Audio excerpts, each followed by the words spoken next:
hope this is our inaugural conversation about how the Beatles relate to the Gospels.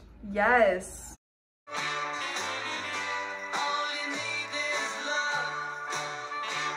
And been doing my homework. I've got my book here, The Beatles and Philosophy. I've also got a great book here, The Gospel According to the Beatles. And also, last but not least, the Bible. And as we are coming up to Valentine's Day, my thoughts turned to this very, very short verse from the first letter of John. And in chapter 4, verse 16, the writer says, God is love. And those who abide in love abide in God, and God abides in them. I love this notion of abiding. It's a theme that is picked up also in John's Gospel. And in terms of the Beatles, I was just reading a little note about that. If I can, of course, I've lost my page, which of course is always not what you want to do. But let me see if I can find it. Oh yeah, here we go. I'm going to read a little bit of something for you.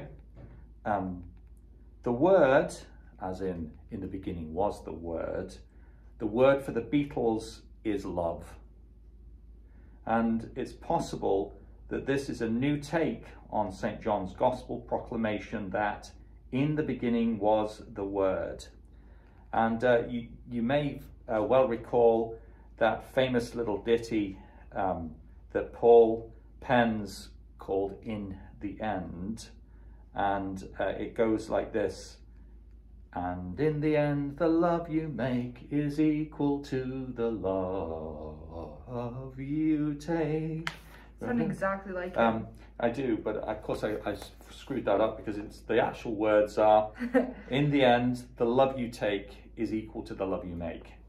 And according to John Lennon, that was a profound bit of inspired Paul lyricism.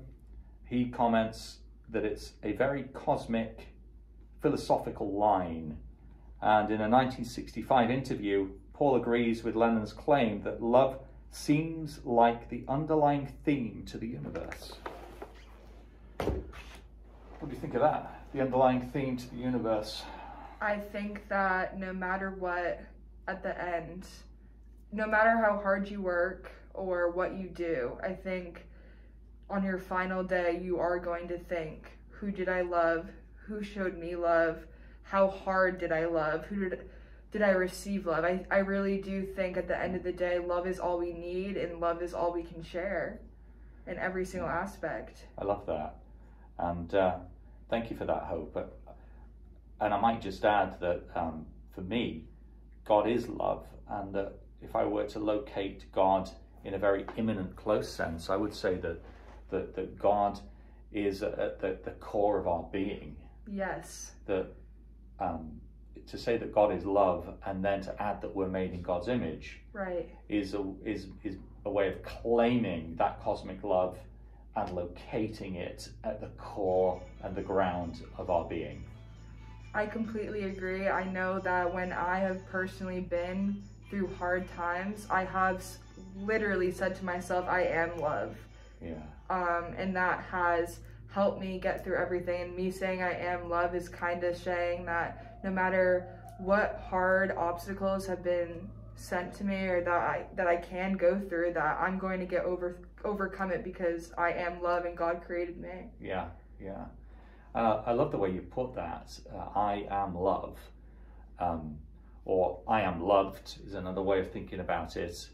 Or perhaps I am loved means that love has a grasp on me, and in that sense God is drawing us into that relationship of love, which we then embody, particularly through the life of the church as we gather around the altar and receive communion, that deep sense that we are metabolizing God's divine hospitality and love as part of our spiritual practice. So as we approach Valentine's Day, I'm just drawn to, you know, the Beatles lyrics, as you referenced. All you need is love, and the way in which the Beatles were able to give expression to the sheer beauty at the heart of love. Exactly. I think that message, since we just read that the Beatles are literally they sold the most records of all time. Yeah, and Paul's love songs, you know, Yesterday and Michelle, I mean, the number of times those songs pop up on the radio almost on a daily basis. I mean, you've got to imagine that when people hear those songs, they're taken to a place where the ineffable nature of beauty just becomes a little bit more real for them, as right. you know, as we reflect on our own lives and what love means to us. I couldn't agree more, and I think that the best songs are always about love. If that in every single case, I feel like that's what inspires most people. It can either be the pain that caused from loving so hard, or the intense passion of loving someone currently, or loving God, or anything. And I think that at the end of the day, that is one of the most inspiring things of all time. It is inspiring, isn't it? And I think it's also a sign that we have, as part of our God-given image that dwells within us, a strong pull towards love. And you can put it in less religious terms and say that, you know, we're all sort of riding this bio-cultural wave where we're innately drawn into human relationship. Right. And there's something deeply attractive just simply about being in relationship with other people. And it doesn't have to be about, what's the word? Romantic love, right. Romance. It can be just the love that we share with friends, the love that we have for our families, and so on.